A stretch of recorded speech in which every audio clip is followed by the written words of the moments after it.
So what are you doing? Is that your breakfast? Yeah. So you can cut with this baby knife. You take no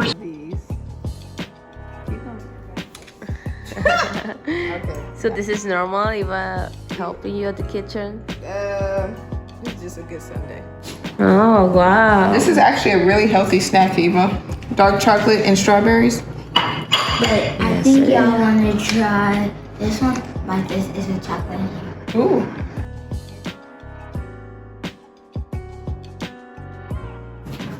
So what are you doing today? So I have all these books, and I'm all about aesthetics at times. Right now I'm in one of those modes. And so I bought a bookshelf, but I just realized I have to put it in the wall. I don't know. So this is Chelsea's Sundays. So tell me, who are you, Chelsea? What do you mean? Like, who am I? Yes. This is what you gonna get. I don't know. This is me. This is me. I'm always doing something when it comes to my home or doing something with my daughter or my business. Today is just building something to put some stuff away. I'm really in a mode right now in this season of my life to create some systems but organization that kind of helps me to have a more easier day, I guess, routine. I have built pretty much everything in my home, in my life. I've always been a hands-on person. If you kind of follow me and like know me, really know me, you know that I'm really good with my hands when it comes to creating stuff, to building stuff. I've been blessed to have this gift. And yeah, I would say life kind of forced me to be good with my hands, but at the same time, I enjoy it. Some days I don't enjoy it, let's just be honest, but I used to struggle with this part of my life, to be honest, because I remember the first time I built my daughter's crib, and I did it by myself, and the messages just started to come into my mind about how, you know, walking through that journey of being a single mother, and to realize like a lot of people that I thought would be there for me and help me in that routine, and just it started to start a root in me, and it started to plant a root. And even the next time I'll like build my daughter's bed, maybe 2 years later, that same message would come up in my mind. And recently, the last time I built her bed for her bedroom, I had to really just realize like it wasn't me doing all of it, right? It was God in me, helping me, giving me the tools instead of looking at it from a place like, oh, I'm alone, I'm building this all by myself. In 2018, when I was going through Christian counseling, and I've always believed in God, I've always had that, but my life always represented, it was everything other than God in my mind, because from growing up in a drug addiction, sometimes not knowing where my mother was, or even my biological father too at the same time. And so there was a lot of messages and a lot of things that has happened, but I guess for me, I've always had this stronghold on me, but I couldn't pinpoint that. It looked like it was just strength, but really it was God just holding me through all these trials and tribulations through my life. When I really had that revelation, it set me free. It set me free in a way where I wasn't so much directed by how I felt most of the time. It didn't eliminate those moments when you have those strong feelings. It doesn't take it away, but you also know who to direct that source to, rather than, you know, trying to find security in things that you have, people that you know, your business, your children, your partner, all those things. Which one? K? She just K. K. K as in kangaroo. Where are you from? Iowa. What is that? Why y'all, every time I get asked this question, I get, where you from? Oh, there's black people there? Oh, where's that? Idaho? I'm like, no, it's Iowa. I'm from Des Moines. So, born and raised in Des Moines, Iowa. So for how long time did you live there? Most of my life, but there was this period of my life that we lived in Omaha, Nebraska for a good amount of time. I want to say like 6 years. And that's where a lot of my life really went downhill, I would say. Like I had a lot of trauma experiences in Omaha, living in Omaha. And then I used to live in, oh, this is Ben's. I hope this don't mess up. And then I also lived in a little bit of Savannah for like, I don't want to say probably no more than 4 months or 6 months. And then I lived in Chicago as a baby for a certain period of time. I do remember segments of it, but not completely. Tell me about those good memories as a kid. Good. Let me think.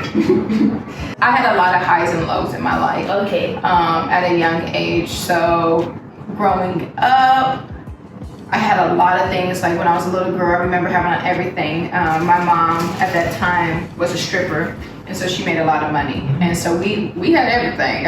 We had everything. Now the lifestyle, I had everything I needed growing up.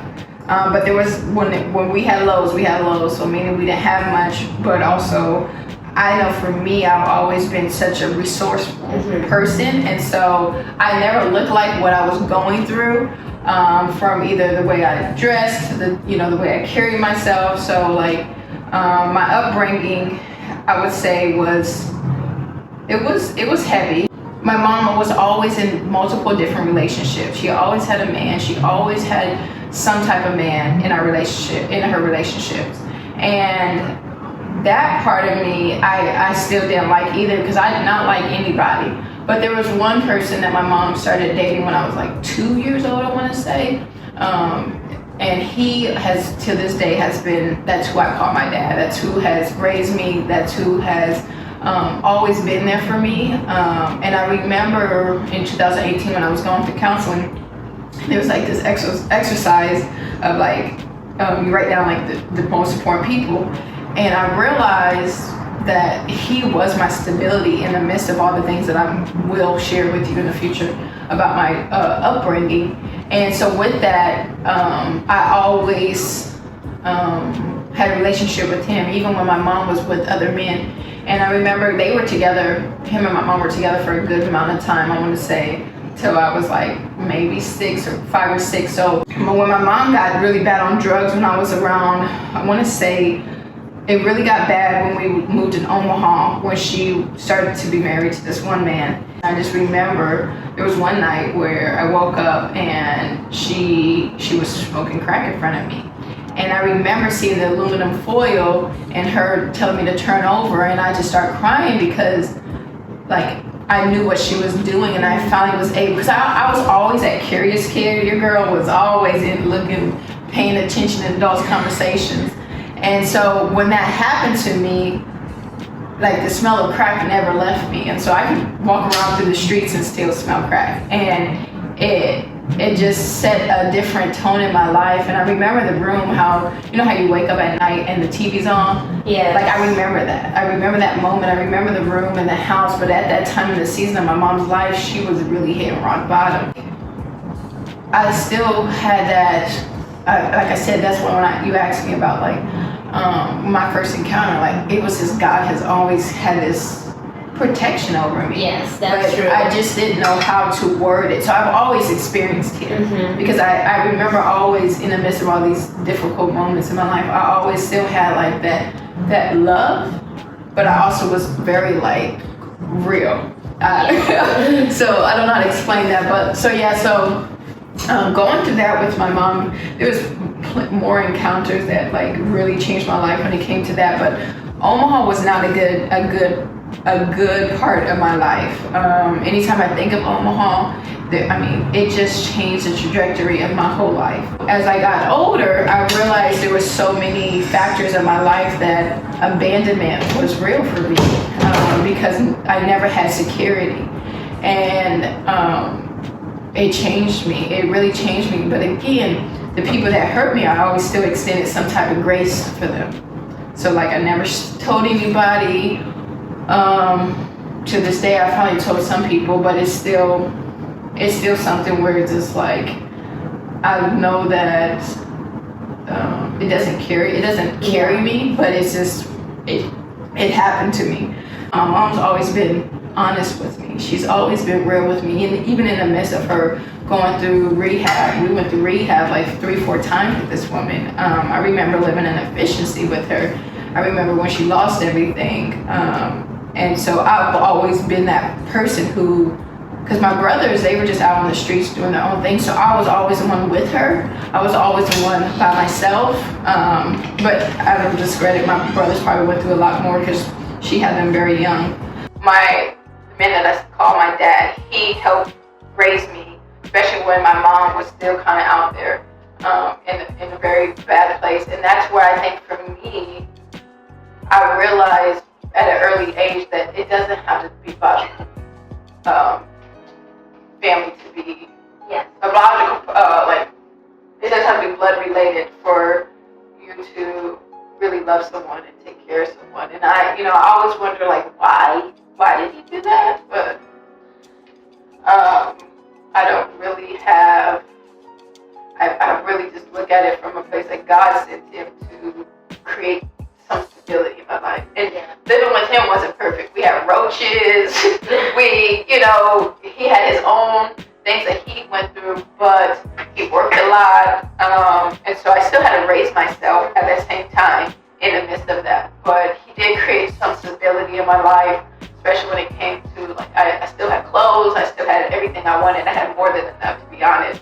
I think that's one thing I realized that I never carried into my parenting, was to overcompensate with items and material things because of feeling guilty or feeling like, oh, let me do this so that you can feel this, right?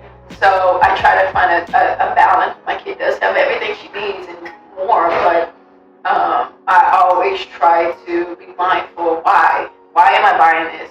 Am I doing it because of this, or does she need this? Or teaching her the cycle of, like, give and then receive. So for you, he is your father. That's my dad. Yes, Okay. That's my dad. Like, who gon' get the most from me is that's my dad. Oh. For me, what I've experienced is, people like to harper on things. People don't want to be set free. And so to still have some type of relationship or still be able to deal with them or be around them, you have to find that place of security within yourself and forgive them for if they have done anything, or forgive yourself if you've done something to them. And so that's something that I've learned too, because even just being a single mother, I had to walk through that and really forgive people, not just because of what they've done to me, but forgive myself for the things that I allowed to in the midst of it, and take accountability. Because in the midst of it, I can't live from that place. Yes, the way I coped from living from that place looks like I was strong. It looks like I got it going. But some people obviously may fall short. They may shrink. They may, deal with depression. But for me, I was always like, I'm always been a go person. And so, yes, people look at it as strength, but like my motives was being fueled by things that have hurt me, right? I used it for my good, but at the same time, I was being driven from my flesh and the message of, if I don't do it, who else will do it?